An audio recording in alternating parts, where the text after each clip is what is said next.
नमस्ते बच्चों। आज हम पढ़ेंगे आदत के बारे में। हैबिट जिसे हम इंग्लिश में कहते हैं। आदत क्या है बच्चों? आदत एक ऐसा व्यवहार है, एक ऐसी क्रिया है जिसे कि हम बिना सोचे समझे स्वचालित तरीके से भी करते रहते हैं, जिसके लिए हमें सोचने, समझने, सीखने की ज़रूरत नहीं पड़ती है। कोई एक एक्टिविटी जो हम बार बार कर चुके हैं उसे बार बार दोहराते हैं और वो धीरे धीरे हमारा हिस्सा बन जाती है और स्वचालित व्यवहार की तरह हो जाती है। उसे हम आदत कहते हैं। आदत की परिभाषा गैरेट के अनुसार आदत उस व्यवहार का नाम है जो इतनी अधिक बार दोहराया जाता है कि वह व्यवहार स्वचालित हो जाता है। ठीक है बच्चों, समझ गए आप लोग कि एक ऐसा व्यवहार जिसे बार बार दोहराया जा रहा है और वो व्यवहार फिर स्वचालित हो जाता है। आइजेनिक और उनके साथियों के अनुसार आदत एक प्रथागत व्यवहार बच्चों वही हो गया जो कि चला आ रहा है। प्रतिमान ज्ञानात्मक या संवेगात्मक प्रत्युत्तर है। प्रत्युत्तर के समय विद्यमान और कार्यरत परिस्थितियों के आधार पर इसकी भविष्यवाणी की जा सकती है। अधिगम प्रक्रिया द्वारा या अंतर्निहित अर्जित सेट द्वारा प्रत्युत्तर प्रतिमान के प्रति प्रवृत्ति द्वारा इसका अर्जन किया जाता है। इसे कैसे प्राप्त किया जाता है? इसे प्राप्त करने के लिए या तो पहले हम उस चीज को सीखते हैं अधिगम प्रक्रिया के द्वारा। हम पहले किसी चीज को सीखते हैं और फिर या हमारे अपने अंदर जो सेट चीजें बनी हुई है उसके अनुसार हम ये व्यवहार करते हैं। और इसमें ज्ञानात्मक, संवेगात्मक प्रत्युत्तर सभी शामिल हैं बच्चों कि किसी भी कार्यरत परिस्थितियों के आधार पर इसकी भविष्यवाणी की जा सकती है। उसे हम कहते हैं आदत। हम बच्चों कह सकते हैं कि आदत वह व्यवहार प्रतिमान, ध्यानात्मक प्रतिमान या संवेगात्मक प्रत्युत्तर है। क्या है वो? व्यवहार प्रतिमान हो सकता है, व्यवहार में चीज हो सकती है। ध्यानात्मक प्रतिमान यानी कि ध्यान से जुड़ा हुआ हो सकता है, संवेगों से जुड़ा हुआ हो सकता है, जिसका आरंभ स्वेच्छा से अभ्यास किया जाता है। शुरू में हम क्या करते हैं? उसका हम अपनी इच्छा से उसकी कोशिश करते हैं, उसका अभ्यास करते हैं और कुछ अभ्यास के बाद वो जो प्रतिमान होता है वो उसका प्रत्युत्तर स्वचालित हो जाता है। बच्चों यहाँ पर एक एग्जाम्पल के द्वारा हम इसको समझ सकते हैं। बहुत छोटा सा एग्जाम्पल हम यहाँ ले सकते हैं। व्यक्ति जब खाना खाना सीखता है तो आरंभ में छोटा बच्चा, बालक किसी चीज को सीखता है तो वो खाना खाना सीखता है कि भोजन कैसे ग्रहण किया जाता है।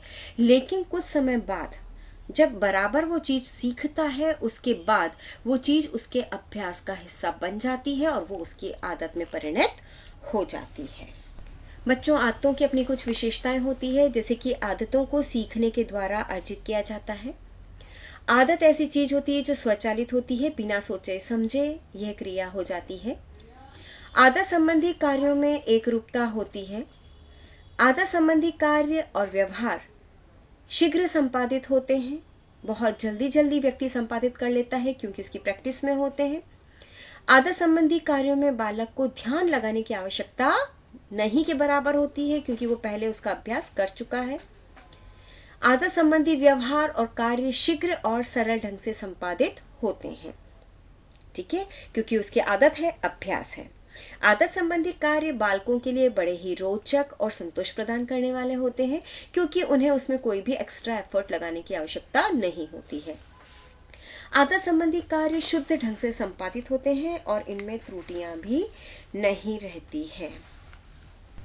अब हम बात करेंगे आदतों के प्रकार के बारे में। सबसे पहला है यांत्रिक आदतें। ये आदतें वे होती है जो बालक बिना किसी विशेष प्रयास के करते हैं और बुद्धि का कम प्रयोग होता है, जैसे कि जूते के फीते बांधना, बटन लगाना आदि। शारीरिक अभिलाषा संबंधी आदतें। इन आदतों के अंतर्गत बच्चों वो आदतें आती है जो कि शरीर की जैसे भूख से संबंधित होती है या इच्छा से संबंधित होती है। खाने पीने से संबंधित आदतें होती है, जैसे पान खाने से संबंधित आदत है वो इसमें आती है। नाड़ी मंडल संबंधी आदतें।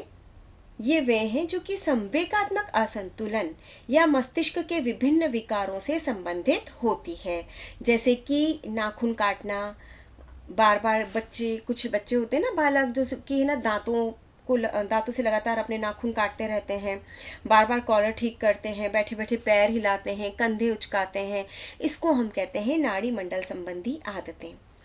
भाषा संबंधी आदतें, जैसे कि कोई अपना तकिया कलाम बना लेता है, ये होता है, ऐसा होता है, वैसा होता है, ये किसी भी एक लाइन को जब अपनी हर बात में वो रिपीट करते हैं तो उसको हम भाषा संबंधी आदत कहते हैं। विचार संबंधी आदतें, इसके अंतर्गत ज्ञान, रुचि, इच्छाएं आदि से संबंधित आदतें आती है। भाव से संबंधित आदतें, इसके अंतर्गत विभिन्न संवेगों और भावनाओं से संबंधित आदतें आती है। और अंत में है नैतिक आदतें, सच बोलने, आदर्शों का पालन करने संबंधी आदतें नैतिक आदतें कहलाती है। तो ये हमने पढ़ा आदतों के प्रकार। अब हम बात करेंगे आदतों के निर्माण के बारे में।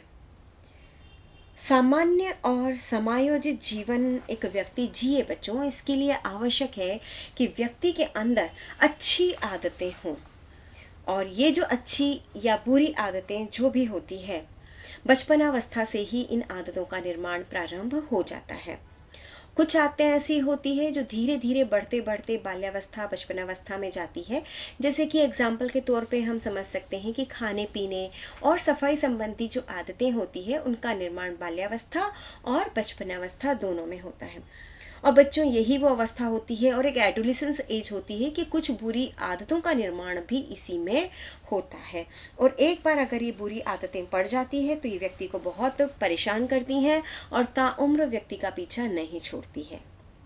तो बच्चों, हम ये कह सकते हैं कि अच्छी आदतों को अपनाना या उनका निर्माण करना और जो बुरी आदतें होती है उनको पनपने ही नहीं देना, तो इसी से बालक अपना पतन और प्रगति करता है। और बालक का पतन और प्रगति इन्हीं आदतों पर निर्भर करता है, क्योंकि बालक आदतों का अधिगम करता है, अर्थात बालक आदतों को सीखता है। आदतों का निर्माण और विकास मुख्यतः बच्चों कुछ सिद्धांतों पर आधारित होता है, जिसमें सबसे पहला है संकल्प। जब व्यक्ति किसी कार्य या व्यवहार प्रतिमान को आदत के रूप में ग्रहण करना चाहता है तो उसके संबंध में बच्चों क्या करता है? सबसे पहले संकल्प लेता है, और संकल्प करने के बाद कार्य करने के लिए क्रिया करने की भी आवश्यकता होती है। जैसे कोई विद्यार्थी सोचता है कि मैं अच्छी पढ़ाई करूं और बहुत अच्छे नंबर लाऊं, तो इसके लिए पहले उसे संकल्प करना पड़ेगा। संकल्प के साथ साथ उसे कार्य करना पड़ेगा पढ़ाई का, है ना, तभी तो वो कर पाएगा। लेकिन संकल्प के बाद कार्य को व्यक्ति प्रारंभ कर दे, इसकी बहुत अधिक आवश्यकता है। जब कार्य को प्रारंभ करे और निरंतर करे तभी वो आदत के रूप में परिणत होता है। इच्छा शक्ति बच्चों बहुत आवश्यक है। जितनी तीव्र इच्छा शक्ति किसी कार्य को करने की होगी, जितना अधिक दृढ़ संकल्प होगा, उस आदत का निर्माण भी व्यक्ति में उतनी ही जल्दी होगा, क्योंकि व्यक्ति उस कार्य को बार बार दोहराना चाहेगा। क्रियाशीलता, इच्छा शक्ति और दृढ़ संकल्प के बाद आवश्यक हो जाता है बच्चों की जो कुछ हमने सोचा है, जिस किसी कार्य का संकल्प लिया है, उसको हम अपने कार्य रूप में उसको परिणत करें। यह कहलाता है क्रियाशीलता। अभ्यास, जब बच्चों कार्य रूप में परिणत कर दिया है, निरंतर आप उस कार्य को करते हैं, तो निरंतर करना ही अभ्यास है। और जितनी जल्दी और जितना ज़्यादा बार उसका अभ्यास किया जाएगा, उसकी आदत उतनी ही जल्दी बढ़ जाती है।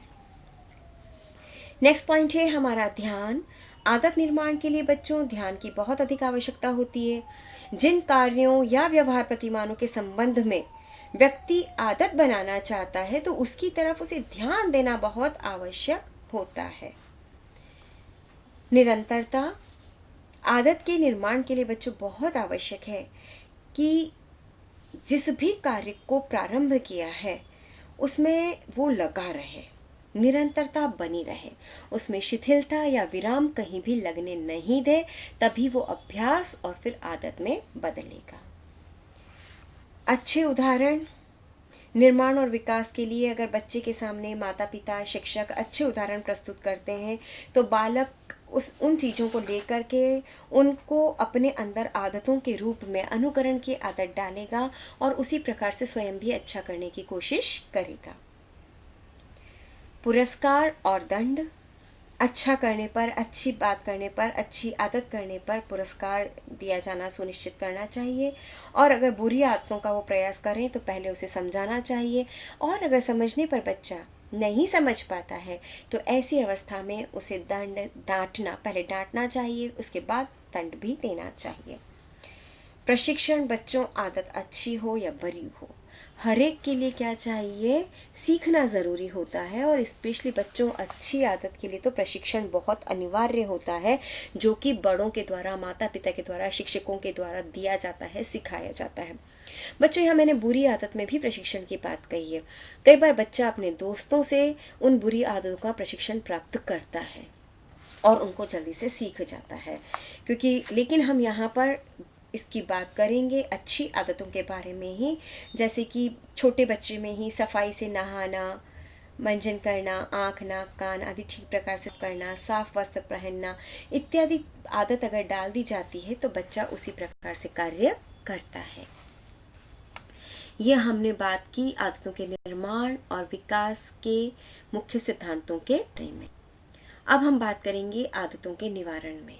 तो बच्चों, आदतों के निवारण के कुछ नियम हैं, जैसे कि बुरी आदत को दूर करने के लिए माता पिता को बिल्कुल भी प्रतीक्षा नहीं करनी चाहिए, उस आदत को तुरंत दूर करने का प्रयास करना चाहिए। शीघ्र आदत छुड़ा देनी चाहिए, और बुरी आदत क्यों, कब, कहाँ, कैसे पड़ी और इसको किस तरह से छुड़वाया जा सकता है, इसका गहन अध्ययन करना चाहिए। बालक उस चीज को दोहराए ना, उसकी पुनरावृत्ति को रोकने की कोशिश करनी चाहिए।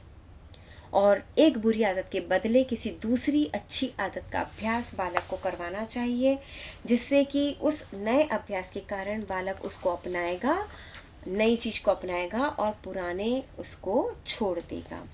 तो ये हमने बात की आदतों का निवारण। स्पेशली बच्चों, ये आदतों का निवारण, बुरी आदतों का ही निवारण किया जाता है। अच्छी आदतों की उपयोगिता। बच्चों, अच्छी आदत होना क्यों ज़रूरी है? अच्छी आदतों से व्यक्तित्व का विकास सामान्य ढंग से होता है, और जब व्यक्तित्व का विकास सामान्य ढंग से होता है तो बच्चों, जो बालक होता है वो सामाजिक रूप से भी एक खुलापन उसके अंदर होता है, वह एक्सट्रोवर्ट हो सकता है, और सही ढंग से व्यक्तित्व का विकास हुआ है तो सभी जगह वो अपनी एक पहचान बना सकता है, और पहचान बना करके उस अपनी पूछ हर जगह करवा सकता है, जिससे कि सभी लोग उसे पसंद करेंगे और उसे पूछेंगे। बच्चों, किसे अच्छा नहीं लगता कि समाज द्वारा उसे मान्यता मिले, लोगों के द्वारा उसे मान्यता मिले, सम्मान मिले, हर व्यक्ति यही चीज चाहता है। तो व्यक्तित्व का विकास सामान्य ढंग से होता है अगर व्यक्ति में अच्छी आदतें होती हैं। आदतों के कार्यों का संपादन सरलता और शुद्धता से होता है। अगर अच्छी आदत है तो बिना कुछ सोचे समझे, बिना जटिलता लाए, बहुत सरलता और शुद्धता से आदतों के कार्य संपादित हो जाते हैं। समय की बचत होती है। बिल्कुल, जिस चीज़ को आप अपनी आदत बना लेते हैं, जैसे कि एग्जांपल दूंगी कि जब आप डेली क्लास में नोट्स लिखते हैं, जबकि आपको मैडम पढ़ा रही होती हैं, उनके साथ में नोट डाउन करते हैं, तो बच्चों लिखने की स्पीड बढ़ जाती है।